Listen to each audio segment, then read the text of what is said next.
yo voy a abordar lo que es psicología forense, lo que es violencia de género y generalidades en sí de la psicología forense.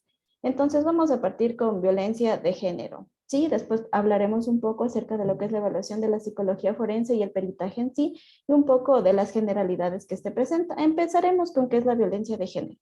Hay que considerar que esto se ha venido manifestando desde hace varias décadas, perdón, y decimos que según la Organización Mundial de la Salud, esto se manifiesta a través de consecuencias muy graves, ¿sí? Pero por lo general la población más afectada son las mujeres. Por lo general, esto se manifiesta a través de los costes económicos, sanitarios o sociales que se pueden dar. Según la OMS, nos manifiesta que todo acto de violencia de género que resulte puede tener como resultado un daño físico, sexual o psicológico para la mujer, inclusive para las amenazas de tales actos como la coacción o la privación arbitraria de la libertad, que se producen tanto en la vida pública como privada, es denominado como violencia hacia la mujer o violencia de género. También hay que tener en cuenta que en un apartado de la Organización de las Naciones Unidas manifiesta que es un desequilibrio de poder que por lo general manifiesta la persona que necesita, en este caso el agresor, tener el derecho o posicionamiento sobre la víctima.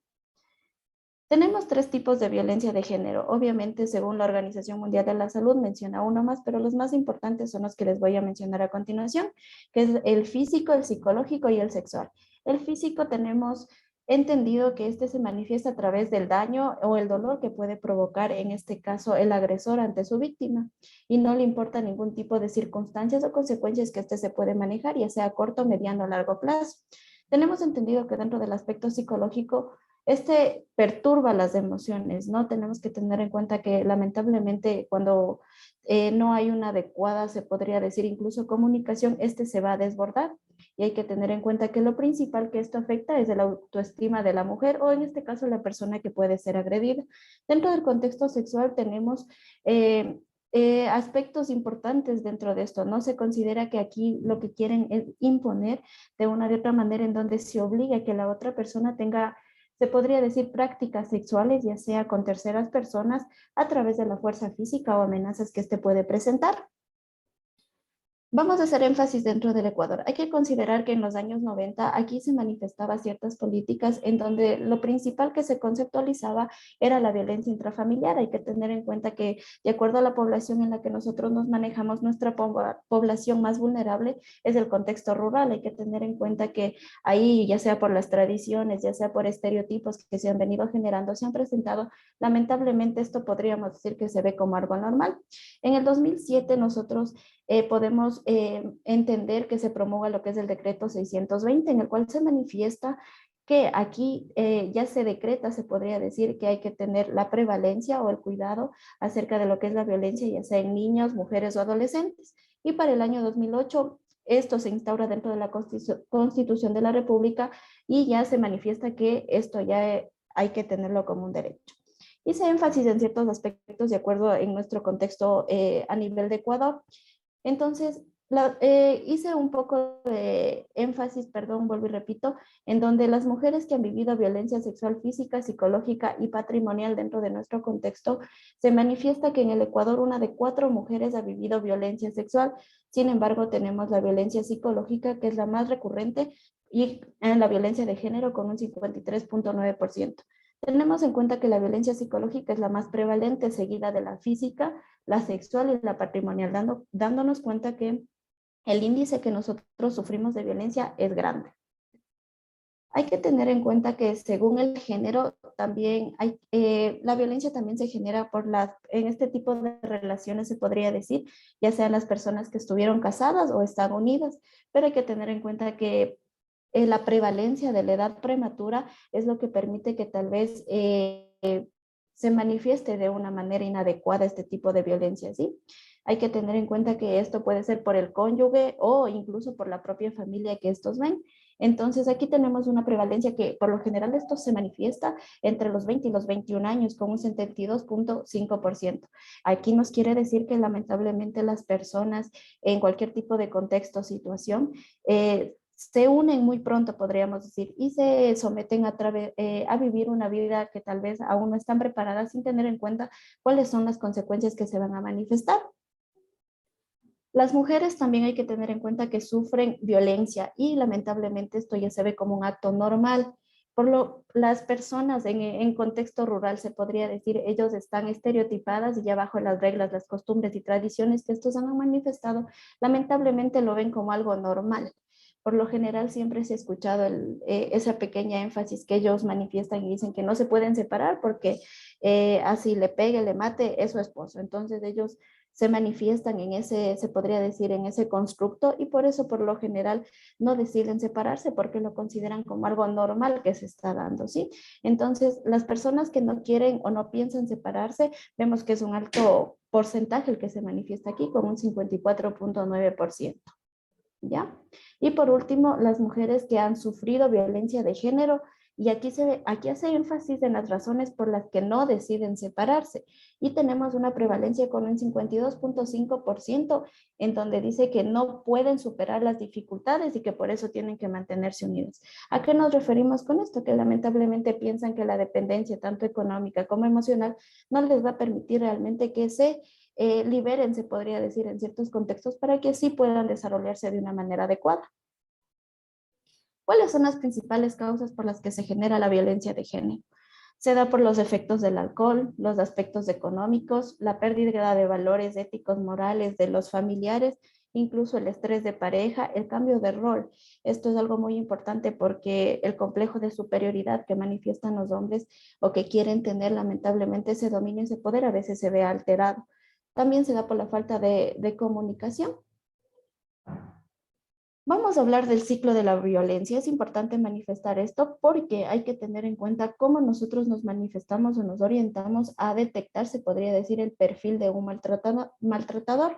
Hay que tener en cuenta que el síndrome también se conoce el síndrome de la mujer maltratada.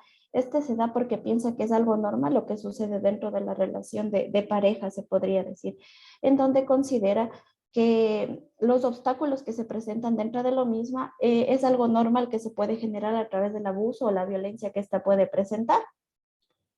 ¿Cómo se generan las formas de maltrato cuando estamos viendo eso? Por lo general tenemos en cuenta que, como les mencioné, el hombre siempre quiere tener el poder y siempre van a enunciar realmente las principales, digamos, causas por las que este se puede presentar. Si nos damos cuenta y analizamos en un contexto, se podría decir, psicopatológico, vamos a determinar realmente que en el contexto forense nosotros lo denominamos como la peligrosidad. Ahí nos damos cuenta que estas personas lamentablemente ya trascienden a algo más patológico, podríamos decir, en donde determinamos que hay tres tipos específicos, se podría decir, de tipo de personalidad en los que se ven incluidos los que son las personas que generan violencia.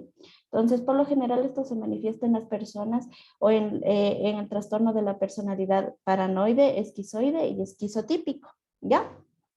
Como lo mencionamos, pues también se da la violencia física, la intimidación por el abuso emocional que este se presenta y la manipulación con los hijos, que esto es un factor primordial que se desencadena dentro de, se podría decir, de las mujeres para no romper este círculo de la violencia, ¿sí? En cuanto a la justificación, ¿por qué se justifican o por qué justifican el maltrato? Por lo general, como les mencioné, esto se da porque ya en un constructo, se podría decir, estereotipado, esto se ha venido manifestando como algo normal. Entonces, lo que ellos lo que hacen es justificar todo. Se pone justificación, excusa ante lo que sea. Por eso niegan, ocultan el daño, siempre tratan de proteger a la persona que les maltrató porque consideran que es algo normal. Y también el prejuicio aquí interviene bastante porque es el qué dirá la sociedad, cómo me calificará, soy una madre soltera, no voy a tener la posibilidad de mantener a mis hijos, no voy a tener esa capacidad de tal vez superarme o crecer, ¿sí? Y lamentablemente el papel de mujer, el rol de mujer, se ve opacado y por eso es que siempre justifican el maltrato. ¿Cómo se manifiesta el ciclo de la violencia? El ciclo de la violencia se manifiesta en tres contextos importantes, podríamos decir, que es la agresión, la luna de miel y la simulación de agresión o tensión. Cuando esto sucede, por lo general esto se da de manera aislada y estos patrones repetitivos se van generando, por eso es un círculo de la violencia, porque empezamos con la agresión y siempre justificamos ese tipo de situación. pero también ahí en la agresión es donde se acumula la tensión, es donde vemos nosotros aquí el comportamiento que se va generando por parte del agresor de una manera más violenta, en donde se pueden ahí evidenciar lo que son rasgos de agresividad y siempre encuentra excusa para desencadenar cualquier tipo de conflicto. Aquí es donde se puede generar incluso un tipo de violencia psicológica, sexual y física, porque siempre va a querer frecuentar con cualquier pretexto la agresión y justificar lo que está haciendo. Después tenemos la fase de agresión, en donde aquí explota a esta persona y no le importa nada y actúa por impulso, se podría decir, no mide las consecuencias de los actos que va a pasar. A raíz de que esto sucede, es como que en este caso el agresor actúa por impulso y después racionaliza y dice que no tenía que haberlo hecho, ¿sí? Y después regresamos a la fase de luna de miel, en donde el agresor justifica, en donde el agresor muestra arrepentimiento, pide perdón a la víctima y la víctima le cree y dice, bueno, sí, es algo normal que sucedió, es algo normal que pasó, no va a volver a pasar, no va a volver a suceder. De esto hace que en este caso la víctima no denuncie, no hable, no se manifieste y así justifica y trata de tapar el daño que le ha provocado, ¿sí? Entonces, las conductas de esta persona aquí incluso podríamos decir que el agresor se ve en su totalidad manipulador porque el único objetivo que tiene es que la persona crea realmente todo lo que está haciendo. En estas tres fases importantes, lamentablemente, nos damos cuenta que siempre va a ser un círculo que va a seguir acarreando este tipo de situaciones y si nosotros no lo controlamos o no lo ponemos límites, es donde esto se sigue generando y sigue creciendo. ¿Sí? No sé hasta ahí si tal vez tienen alguna duda, alguna inquietud, porque eso puedo hablar en cuanto a lo que es cuestión de violencia de género. Como les mencioné, dentro del contexto forense, la violencia de género se manifiesta más con lo que es peligrosidad. Entonces, dentro de los contextos forenses hay que tener en cuenta que aquí se desencadenan todos los patrones adquiridos durante el proceso de evolución de la persona para así desencadenar un tipo de personalidad con daños, podríamos decir, neurológicos y psicopatológicos. ¿Ya? Vamos a hablar dentro del contexto forense. Dentro del contexto forense, vamos a empezar. ¿Cuál es el objetivo de la psicología forense? La psicología forense tiene la finalidad de descartar el estado mental de la persona al momento que se comete el delito. Hay que tener en cuenta que aquí se evalúa lo que es el estado mental de la persona, ¿sí? Influido por la conducta y así se manifiesta a través de un proceso judicial. Hay que tener en cuenta que aquí es donde la psicología y el derecho se unen, ¿sí? Entonces hay que tener en cuenta que la psicología se encarga de estudiar el comportamiento humano y a través de ese cómo se ha venido adquiriendo, se podría decir, el temperamento, el carácter, y así como, y ahí podemos idealizar cómo la persona realmente se va desenvolviendo, se va desarrollando, junto a las causas y efectos que éste se presenta. ¿Y qué nos dice el derecho? El derecho nos manifiesta que es la ciencia que estudia el principio, los preceptos y las reglas a las que están sometidas las relaciones humanas a través de la sociedad civil. El objetivo que este tiene realmente es que se cumpla este tipo de reglas instauradas. ¿Ya? Es importante tener en cuenta que la psicología forense se desprende también de otro tipo de psicologías, como tenemos la jurídica, que se encarga de estudiar el derecho y el comportamiento de las personas, la policial, que se encarga de la seguridad de los estados, la penitenciaría, que se encarga específicamente de las prisiones, y la forense, que se encarga de los juzgados, servicios de administración, como la justicia, los niños y familias. ¿Ya? Weiner y Hess en 1987 definen que la psicología forense es catalogada como la evolución del cuerpo de los estudios encaminados a elucidar la relación entre el comportamiento humano y el procedimiento legal. ¿Qué es lo que se nos viene cuando escuchamos psicología forense? Por lo general nos dicen que van a hablar con los muertos, cómo van a hacer este tipo de situaciones, pero realmente no se enfoca en eso, se enfoca realmente en cómo podemos estudiar el contexto y el estado mental de la persona para que haya desencadenado una conducta conflictiva o a posterior podríamos decir una conducta psicopatológica, ¿no? Aquí lo que nos encargamos es de analizar realmente los patrones comportamentales a través de evaluaciones que permitan determinar el estado de las funciones ejecutivas, en este caso, de la persona que está afectada. ¿Cuáles son las características de la psicología forense? Hay que tener en cuenta que esta está al servicio del Poder Judicial, está orientada hacia la ampliación de la ley. Hay que tener en cuenta que esta no es una investigación experimental, debido a que hay que centrarse en los hechos, acontecimientos y sucesos que sucedieron en esa situación, podríamos decir, ¿sí? Entonces nos ayuda realmente a tomar decisiones sobre los problemas que están definidos o están establecidos. Hay que tener en cuenta que aquí realmente se toma una decisión, porque la decisión que usted va a ejercer o va a manifestar en contexto a todo lo que usted ha estudiado, evidenciado y analizado, realmente le va a permitir que usted, la decisión que tome, sea se podría decir, sea favorable, o en este caso sea catalogada o castigada, se podría decir, ¿sí? Entonces hay que tener en cuenta que aquí también intervienen bastante los objetivos éticos, ya de acuerdo al código deontológico que se manifiesta dentro de los psicólogos. ¿Cuáles son las funciones dentro de la psicología forense? Hay que tener en cuenta que este se manifiesta en tres aspectos: en el penal, en el civil y en el laboral. En el penal, aquí se trata de informar sobre la capacidad cognitiva y volitiva del acusado. Entonces, aquí vemos el nivel de implicación del proceso delincuencial que tiene la persona, ¿sí? ¿A qué nos referimos con capacidad cognitiva? En donde tratamos realmente de analizar sus funciones ejecutivas y ver si tuvo alguna alteración realmente que le haya llevado a determinar ese tipo de actos, ¿sí?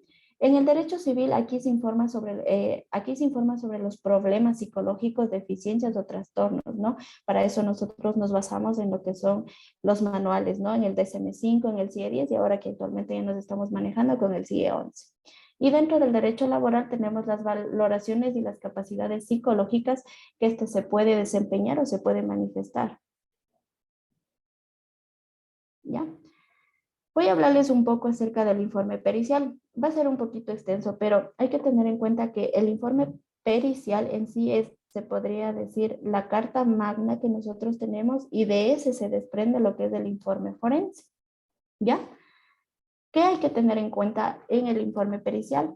El contenido del informe. Es muy importante el contenido del informe que se va a desarrollar, debido a que aquí se va a manifestar lo que es la descripción, en este caso de la persona, del caso, la situación en la que se va a hallar y la cual se va a investigar.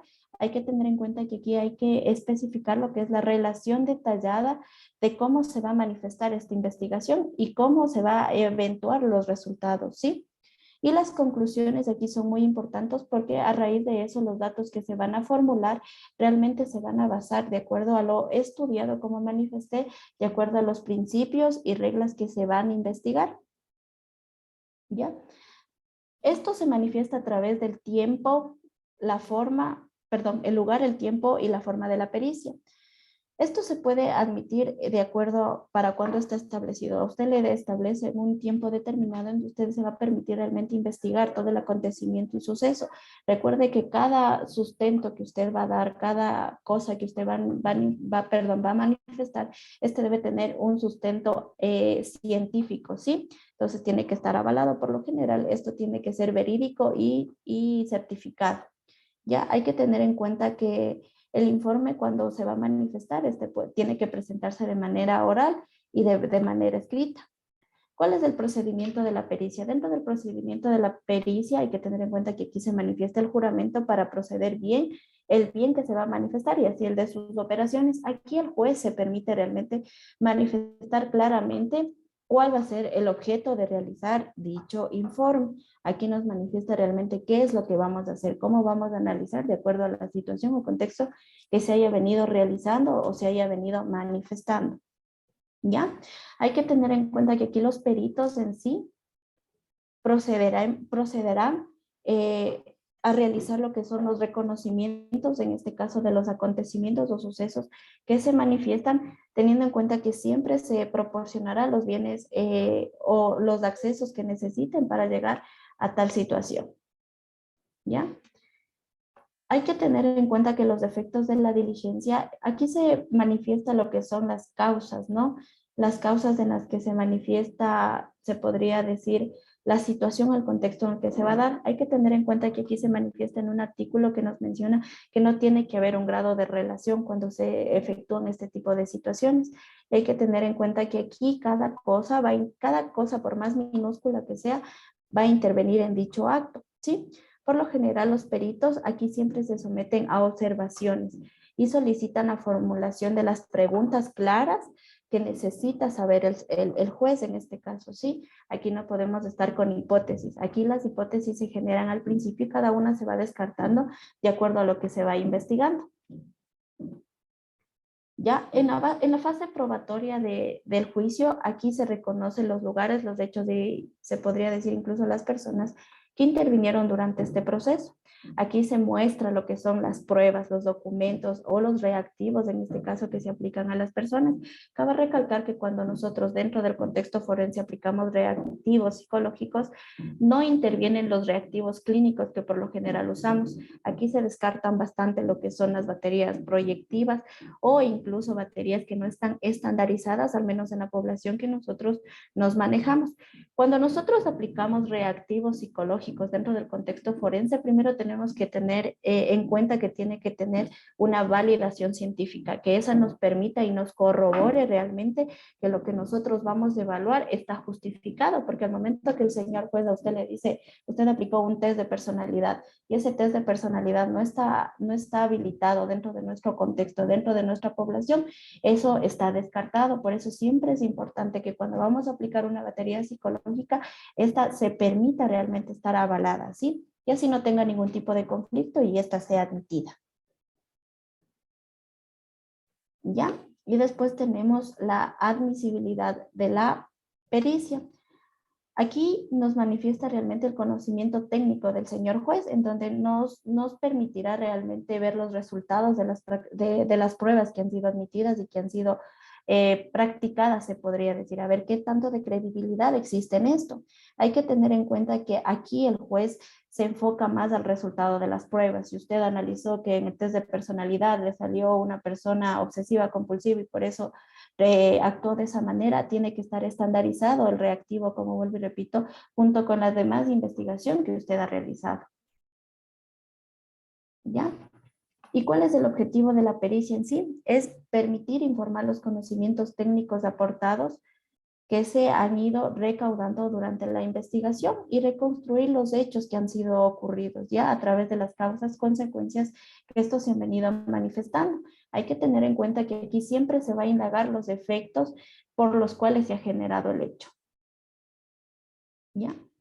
Y, y tenemos la pericia corporativa. Aquí hay que tener en cuenta que aquí se complementa esto con los conocimientos técnicos que puede tener el señor juez, de acuerdo a lo que se esté evaluando o lo que se está manifestando. Y hay que tener en cuenta que cuando esto se va a realizar el perito debe estar calificado, se podría decir, dentro de la lista de la función judicial, ¿ya? En ese caso hay que tener en cuenta que de acuerdo a las asociaciones que manifestamos nosotros, de entidades propias, debe tener el grado o el tiempo realmente que solicita de experiencia para que usted pueda ejecutar esto. ¿Ya? La capacidad del perito hay que tener en cuenta que esta se deriva de los conocimientos técnicos que este debe tener durante un proceso. Hay que tener en cuenta que tenga un carácter preferente, que tenga el título, obviamente, y que de una o de otra manera esté estandarizado y esté calificado dentro de nuestro régimen, ¿sí? Hay que tener en cuenta que la legitimación del perito es cuando el perito en sí es designado y no puede negarse a aceptar el cargo. A veces cuando le dicen tiene que hacer esta pericia y dicen no, no puedo, lamentablemente aquí no se puede hacer eso. Tiene que tener en cuenta que cuando se le notifique la causa o el cuerpo que tal vez tiene que investigar, este tiene que realizarlo y tiene que aceptar, ¿sí? No hay justificación alguna de que no puede, de que necesita más tiempo, porque se supone que usted se somete a un proceso el cual va a permitir que usted esté capacitado para que pueda solventar y llevar este proceso a cabo. ¿Ya? Dentro de la responsabilidad del perito hay que tener en cuenta que aquí debe tener valores críticos que permitan realmente formular la investigación que este ha venido realizando, ¿sí? Aquí hay que tener en cuenta que no solo está basada una responsabilidad que está determinada en este caso por el tribunal, sino más bien tiene que manejarse en un estatus, ¿sí? En donde aquí lo principal es que debe manejarse a través de supuestos y a través de los códigos que se manifiestan. ¿Ya? Hay que tener en cuenta que el reconocimiento pericial es muy importante, ya que aquí se pueden determinar lo que son los actos concretos. Aquí puede ser de acuerdo a la situación, los domicilios en donde las personas realmente que estén involucradas dentro de esto tienen que colaborar en esta investigación, ¿sí? Y aquí incluso se pueden demostrar lo que son las pruebas. Y por último tenemos la utilización discrecional del juez de los conocimientos técnicos y periciales. Aquí es donde el señor juez tiene la libertad de ver si se han cumplido los objetivos de la pericia, ¿no? A través de las técnicas que se han venido manifestando, los procesos que se han venido adquiriendo y realmente si la evaluación que usted ha venido manifestando se realiza de una manera adecuada. Ya. Y a continuación les voy a explicar el formato eh, del informe, del informe forense.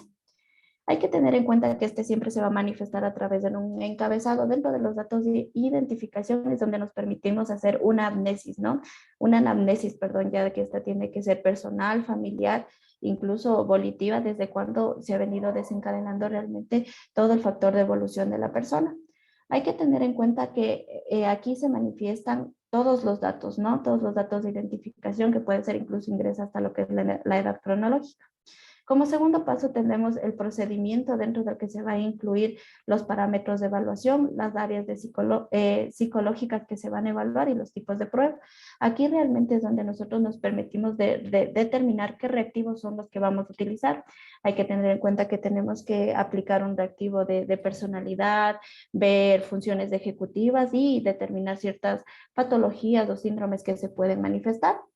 En los resultados hay que tener en cuenta que aquí es importante, vuelvo y repito, determinar realmente que esos reactivos estén estandarizados y estén avalados y nos permitan realmente determinar el porcentaje. Se podría decir que el porcentaje que vamos a exponer es creíble, ¿sí? Eso nos va a permitir que nosotros podamos respaldarnos de una u otra manera para que no tengamos inconvenientes. Aquí decía que están descartadas totalmente lo que son las pruebas proyectivas. Aquí eso no se permite ver porque usted no va a determinar a través de un gráfico realmente cómo la sintomatología incidió o inferió a través de la frecuencia, la gravedad y la intensidad que éste se manifiesta. Por eso siempre es importante respaldarnos a través de investigaciones científicas que digan que esos reactivos sí han tenido aprobación, han tenido validez y han tenido eficacia, ¿sí? Como cuarto paso, perdón, tenemos la integración de los resultados, en donde interpretamos los reactivos realmente que hemos aplicado. Las baterías, obvio, hay que tener en cuenta que aquí se utiliza toda la gama realmente de instrumentos que se utilizó. Aquí va la entrevista, los reactivos y todo lo que usted quiera manifestar para que así usted formule realmente qué tipo de hipótesis usted generó, a ver si las descarta o las continúa. ¿Ya? Hay que tener en cuenta que dentro del paso 5, aquí es donde nosotros redactamos las entrevistas, cómo se han adquirido, ahí es donde nosotros nos permitimos realmente determinar cómo está la persona, si está en todas las capacidades, cómo está el lenguaje, cómo está, desde cómo se viste, ¿sí? Entonces aquí es donde analizamos con la observación clínica que nosotros tenemos, ¿no? Para ver realmente cómo esta persona se desempeña al momento de entrevistarse, ¿ya? Dentro del aspecto, del siguiente aspecto tenemos que nosotros vamos a manifestar las conclusiones. Las conclusiones se manifiestan de acuerdo a todo el aspecto que usted ha venido investigando, ¿sí? Hay que tener en cuenta si es que concluimos a través de lo que realmente nosotros hemos investigado, realmente no está habiendo certeza, se podría decir realmente de lo que sucede, de lo que pasa o cómo se manifiesta, ¿sí? Hay que tener en cuenta que la terminología es muy importante, que ésta sea clara, que ésta sea precisa realmente y que ésta se pueda entender y comprender. Tal vez nosotros nos podemos manejar en lenguajes que ya están aptos dentro de nosotros, pero otra persona no puede realmente llegar a comprender qué es lo que queremos transmitir o qué es lo que queremos decir. Y como octavo paso, nosotros lo que tenemos es anexar realmente, en este caso se podría decir, el apartado que se presenta o que se da. Entonces aquí se puede utilizar tal vez si usted tuvo los reactivos en este caso, tomó algún tipo de entrevista o cualquier situación realmente que le permita generar documentación de respaldo para que así usted permita expresar y corroborar realmente lo que está manifestando. Y siempre es importante manifestar la bibliografía que nosotros hemos tenido, ¿no? La recapitulación, la recolección que hemos podido hacer o hemos podido desempeñar. Eso es en cuanto yo les puedo compartir. No sé si existe alguna pregunta, alguna duda con respecto a lo que acabo de manifestar. Muy amable, estimada Master Lisbeth. Vamos a pasar en este momento también. Todavía tenemos algún tiempo que nos queda todavía unos 5 minutos antes de pronto de pasar a la sesión de preguntas, mientras nos pueden dejar también sus dudas, sus inquietudes, vamos a revisar también en nuestras otras plataformas, en caso de que exista alguna duda, estimada Lisbeth. Antes de ello, tal vez alguna acotación o algo adicional que podamos compartir en este tiempo, mientras nosotros revisamos las preguntas. Claro, es importante algo que quería manifestar, es que, por ejemplo, dentro del contexto forense, como decía, la violencia de género tiene mucho que ver. Aquí nosotros manifestamos, como decía, la peligrosidad. Hay que tener en cuenta que aquí realmente se desencadenan lo que son los eventos criminales que estos se van manifestando. Tenemos tres clasificaciones muy importantes que se generan dentro de este contexto. Y a esto nosotros los denominamos clústeres, ¿ya? Y son tres grupos, es el A, el B y el C. En el clúster A tenemos tres trastornos de personalidad importantes, que son el paranoide, el esquizoide y el esquizotípico. En el clúster B nosotros tenemos lo que es el antisocial, el límite y el narcisista. Y en el C nosotros tenemos lo que es el el evitativo, el dependiente y el obsesivo compulsivo. ¿Por qué se manifiesta este tipo de situaciones? Hay que tener en cuenta que estos tipos de personalidad son los que influyen realmente en los tipos de agresores que cometen ya eventos, se podrían decir, delincuenciales, en donde nosotros nos permitimos analizar realmente cuáles son los factores desencadenantes que estos generan para que estas personas vayan adquiriendo sus patrones comportamentales, podríamos decir, ¿no? Que van adquiriendo durante el proceso en el que se van desarrollando, se van manifestando, ¿no? Hay que tener en cuenta también que muchas de las veces este tipo de situaciones se nos hace difícil identificar, pero a medida que nosotros vamos analizando el contexto de la situación, realmente tenemos que lograr identificar dentro de qué contexto o de qué parámetros realmente en el que se va a desempeñar. Perfecto, muy amable, muchas gracias, estimada Lisbeth. Vamos por acá a verificar varios de los comentarios que nos han dejado también directamente en Facebook, así que vamos a acceder en este momento también a nuestra página y vamos a ver de pronto cuál ha sido algunas de las inquietudes también que nos han dejado. Bueno, varios saludos a los chicos que nos están siguiendo. Por acá dice Verónica Arteaga también. Desde Ecuador que nos siguen, Johnny, también están presentes en este momento desde la Universidad Laica Eloy Alfaro de Manabí. Muchísimas gracias a quienes nos siguen desde la Universidad Laica Eloy Alfaro de Manabí, desde el OLEAM. Por acá también vamos a ver de pronto, por acá nos dicen, ¿no sería una eutimia también? Nos pregunta. Bueno, esto justamente fue una parte dentro de la charla que estuvimos conversando. Dice, más que roles sociales, considero que la justificación se da a partir de la conducta irracional, dado que el proceso bioquímico en el amor y en las relaciones de maltrato tienen naturaleza adictiva. Bueno, uno de los comentarios que nos lo habían colocado, tal vez, no sé si existe algo que acotar. Realmente, o sea, no logro entender, o sea, por cómo se desarrolla la persona o cómo desarrolla los factores comportamentales del agresor en este caso. Bueno, voy a ver si de pronto por acá nos pueden nuevamente recontestar. Voy luego a dar nuevamente lectura a la pregunta. Jimena Gutiérrez nos dice, ¿dónde podemos encontrar los reactivos adecuados y certificados para usar en un peritaje? Bueno, realmente para eso necesitamos si ustedes gustan, yo les puedo realmente compartir dos libros de psicopatología forense realmente que explican cómo podemos ver. El que el más conocido que nosotros tenemos, por ejemplo, es el MPI, ¿no? Lo que es para ver lo que son rasgos de personalidad, pero también hay el PCR-20, el SB, eso se estandarizan más en lo que son en contextos mexicanos, ¿ya? Entonces hay que tener en cuenta que hay similitud dentro de la población y esto nos permite realmente mantener lo que son percentiles, se podrían decir, certificados que nos va a permitir avalar, ¿no? Entonces, ahí sí me gustaría realmente, si ustedes me lo permiten, no sé, con el anfitrión realmente compartir este tipo de bibliografía en donde se puedan instruir un poquito más de acuerdo al contexto para cómo los necesitan. No hubiese sido importante permitirles explicar cada uno de esos y más que todo sepan cómo hay que incluso calificarlos, ¿no? De acuerdo a la gravedad, a la frecuencia, intensidad de los síntomas que estos se van presentando. Sí, por supuesto, estimada Lisbeth. Vamos a eso luego, cuando nos ayuden con la información, lo vamos a colocar directamente también en el aula virtual para que puedan revisar este material bibliográfico. Por acá nos preguntan, Víctor, dice, Víctor Cedeño, dice, no me quedó claro si se generan hipótesis en la investigación forense o no. A ver, dentro de la investigación forense hay que tener en cuenta que usted siempre se va a manejar con hipótesis, como un borrador se podría decir. Usted manifiesta las hipótesis y usted es el que se va a encargar de ir descartando cada una de ellas, porque se supone que usted ya va haciendo el proceso de investigación. Entonces, su trabajo en sí, ¿cuál es? Es ir descartando las hipótesis y quedarse con las que realmente usted va a manifestar. En sí, siempre tenemos que basarnos en eso, por eso siempre tenemos que realizar, o se podría decir, un proceso investigativo muy minucioso, porque eso nos va a permitir realmente determinar qué tan acertados estamos a lo que estamos predisponiendo.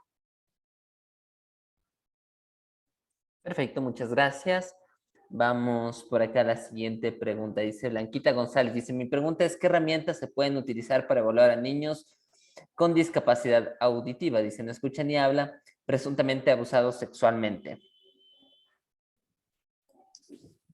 Realmente ahí creo que debemos ser un poco más cuidadosos. El abordar con personas con discapacidad realmente es un proceso un poco más complicado de lo normal, se podría decir. Personalmente, yo no conozco hasta ahora realmente que haya un reactivo que nos permita realmente estandarizarnos para calificar a personas con discapacidad. Obviamente hay que tener en cuenta que ahí tenemos que tener el descarte a nivel neurológico, ¿no? Para ver si realmente existe algo así. Pero hasta donde yo tengo entendido, realmente no hay una prueba que permita realmente corroborar que si tomamos ese reactivo, nosotros estamos definiendo realmente que en especial las personas con discapacidad tienen algún tipo de trastorno que han sufrido o han adquirido durante su proceso de evolución. Perfecto, muchas gracias, estimada Lisbeth. Vamos por acá con las preguntas que también nos dejan.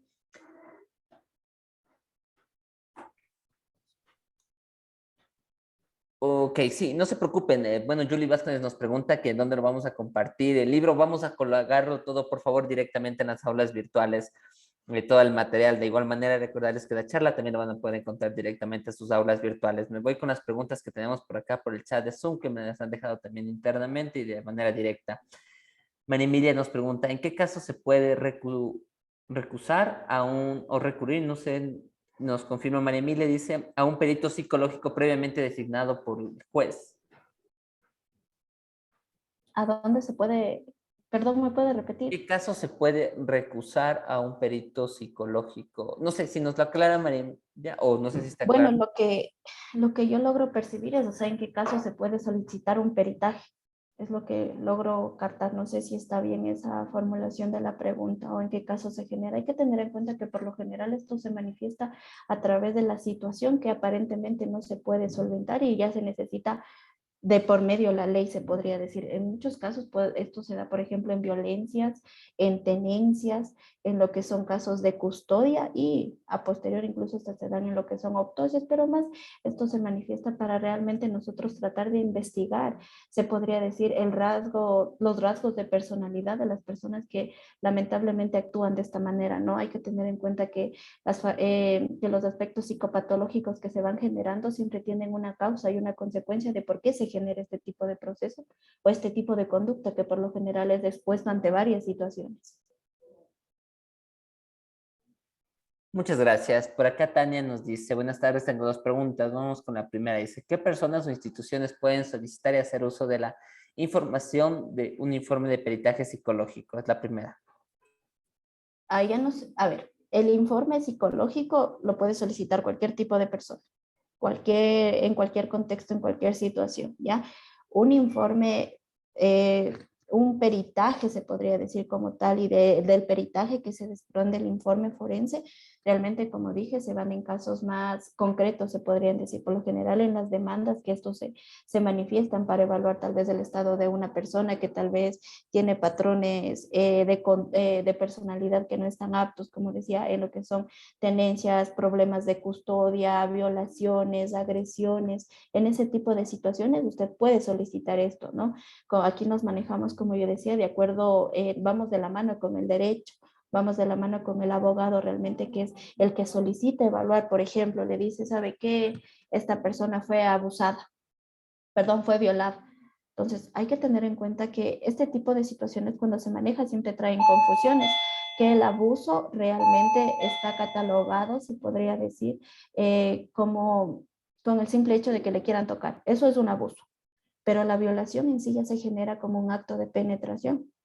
Entonces, donde ya existe algo más allá. Entonces, por lo general, a veces esto se confunde. Dice, ¿sabe qué? Yo quiero que le haga una evaluación porque parece que le violaron, cuando en realidad no fue así. Solo fue que tal vez le toquetearon y eso ya se cataloga con un abuso. Entonces, hay que saber cómo, cuándo y por qué se determina un peritaje para saber a qué objetivos realmente nosotros queremos llegar y cuáles son los que queremos establecer a través de toda la recapitulación o investigación que se va generando antes, durante y después del proceso que se inicia. Perfecto, muchas gracias. Nos dicen también qué influencia tendría este informe en el proceso de rehabilitación social posterior a la sentencia. Realmente habría que investigar cuál es, se podría decir, el contexto de la persona que va a ser instaurada la rehabilitación social. Aquí pesa muchísimo la decisión del juez realmente, a ver si existe ese proceso de cambio, se podría decir. Interfiere de acuerdo a cómo se vaya dando la sentencia, como puede ser favorable, como puede ser desfavorable.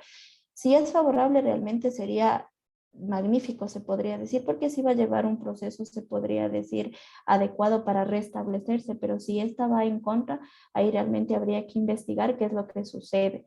Influye bastante, porque vuelvo y repito, intercede bastante el proceso que usted ha venido investigando, ¿sí? Entonces hay que tener en cuenta que este proceso realmente es el que nos va a permitir saber qué tan beneficiario va a ser para esta persona o como también puede ser contradictorio.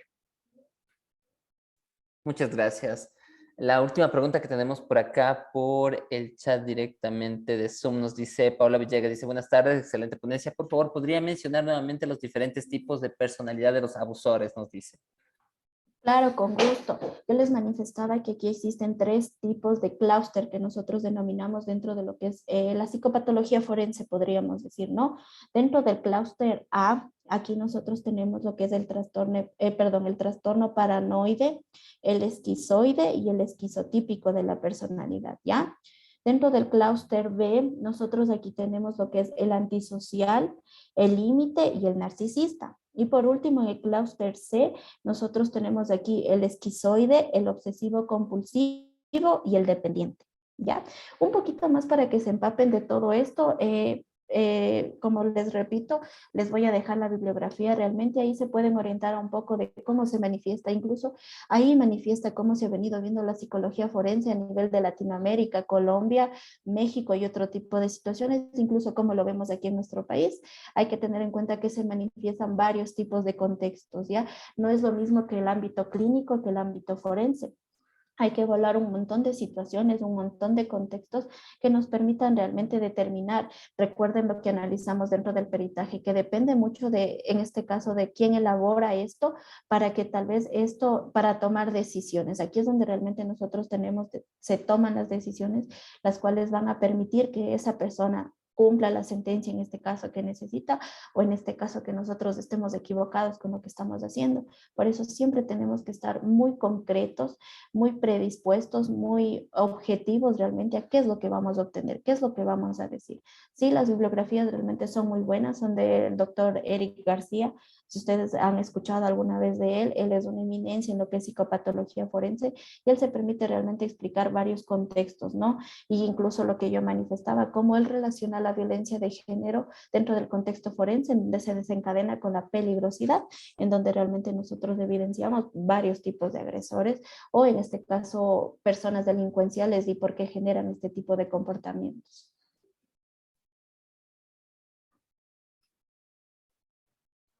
Perfecto, muchas gracias. Y bueno, vamos por última vez a verificar si acá nos dejaron mensajes o inquietudes en el chat de Facebook Live, mientras también aprovechamos para todas nuestras asociaciones también que están vinculadas, quienes nos siguen desde la Universidad de Loja también, gracias por estar con nosotros, desde la Universidad Laica Eloy Alfaro de Manabí, muchísimas gracias también por esa aceptación masiva que hemos podido compartir con todos, más de 100 personas en Zoom y también más de 100 personas enlazadas directamente para Facebook Live. Ha sido unas jornadas muy importantes, muy interesantes todo lo que estamos hoy compartiendo, arrancando este segundo día de capacitación con la Máster Lisbeth y pues bueno, mientras terminamos de verificar en caso de que existan alguna duda o inquietud adicional, estima Máster, si nos puede dejar un mensaje final con el que estamos entrando a la recta última de su conferencia. Estamos gustosos de poder escuchar de pronto cuáles son esas últimas palabras que nos podría compartir. Bueno, realmente en primer lugar, estar agradecida realmente con Neves Capacitaciones, que me hizo la invitación cordial para participar dentro de esta gran ponencia, ¿no? Claro, o sea, felicitarles, ¿no? Creo que un objetivo primordial, digamos, en el ámbito de las personas a nivel personal y profesional, es siempre seguir instruyéndose, siempre seguir aprendiendo, ¿no? Y eso demuestra bastante de cómo ustedes quieren seguir avanzando dentro de su contexto de vida, ¿no? Entonces, qué genial permitirme felicitarles, ¿no? Y a la vez ponerme a las órdenes para cualquier tipo de situación, inquietud o novedad que ustedes realmente necesiten. Mi contacto de teléfono, si ustedes gustan, no sé si después les pasen o mi correo para cualquier duda, novedad, inquietud realmente que ustedes tengan, por favor háganme saber y qué privilegio realmente haber compartido con este grupo de personas lo poco que yo puedo aprender, ¿no? Lo poco que yo pude adquirir. Espero que esta no sea la primera ni la última vez en que me permita realmente participar dentro de este tipo de situaciones y pues felicitarles, ¿no? Sigan adelante, síganse instruyendo cada día que pasa, cada situación que se genera, siempre se genera un aprendizaje. Muchas gracias, estimada Master Lisbeth. De esta forma, llegando a la parte final, varios mensajes también de felicitaciones que nos han dejado por acá también por Facebook Live. Gracias por compartir sus conocimientos, nos dice Verónica Arteaga. Saludos cordiales de Jessy Rivera también. Carolina Pilapanta nos dice también presente desde Ecuador. Saludos a todos, nos dice Isra Alba. Por acá, una de las últimas preguntas que nos habían dejado Sebastián Gutiérrez nos dice si la víctima puede generar síndrome de Estocolmo con el agresor, nos preguntan. Bueno, realmente habría que analizar cuál es el contexto en el que se desempeñó. No podemos intuir o no podemos lanzar, podríamos decir, esa idea al aire si realmente no analizamos el contexto. Obviamente en situaciones sí se puede generar esto, pero hay que tener en cuenta qué tipo de relación, en este caso el agresor con la víctima, fueron generando para que se desarrolle este síndrome de Estocolmo. Hay que tener en cuenta que este se manifiesta cuando la víctima se enamora del agresor o en tal caso aquí podríamos incluso interferir que se están se podría decir, interpretando mal las conductas que tal vez se están viendo. Hay que analizar bastante los patrones, analizar el contexto, vuelvo y repito, en el que se manifiesta este tipo de situación, para así determinar realmente si cumple con los parámetros para que esta persona desarrolle este síndrome. Perfecto, muchas gracias, estimada Lisbeth. Y con esta última inquietud cerramos. Dice, ¿el psicólogo forense también puede realizar psicoterapia? Nos pregunta. No, el psicólogo forense no puede realizar psicoterapia, por eso tenemos diferentes ramas. Hay que tener en cuenta que el psicólogo forense se encamina más a lo que es realizar el peritaje y del peritaje que se desprende el informe pericial, porque usted está realizando una serie de investigaciones ya que se va a generar. Recuerde que eso se basa de acuerdo a un proceso. Usted no puede incluir o no puede invadir campos, se podría decir, porque para eso tenemos los colegas, ¿no? los psicólogos clínicos, los psicólogos educativos, los psicólogos industriales, de acuerdo a la patología, realmente que se vaya desencadenando. En base a eso se remite. Usted no puede interferir o no puede, se podría decir, mezclar su rol realmente en el que usted se está desempeñando. Perfecto, muchísimas gracias, Máster Lisbeth. Con esta última pregunta estamos cerrando. Gracias por haber compartido en esta tarde y noche con nosotros. Muy amable, desearle los mejores éxitos en su vida profesional a nombre de toda la familia quienes conformamos Levens Capacitaciones y Samedi, pues le deseamos lo mejor en su carrera. Ha sido todo un gusto, será hasta una próxima oportunidad y en realidad todo un honor haber compartido esta tarde con usted, estimada Lisbeth. Será hasta una próxima. Muchísimas gracias. Muchísimas gracias de igual manera.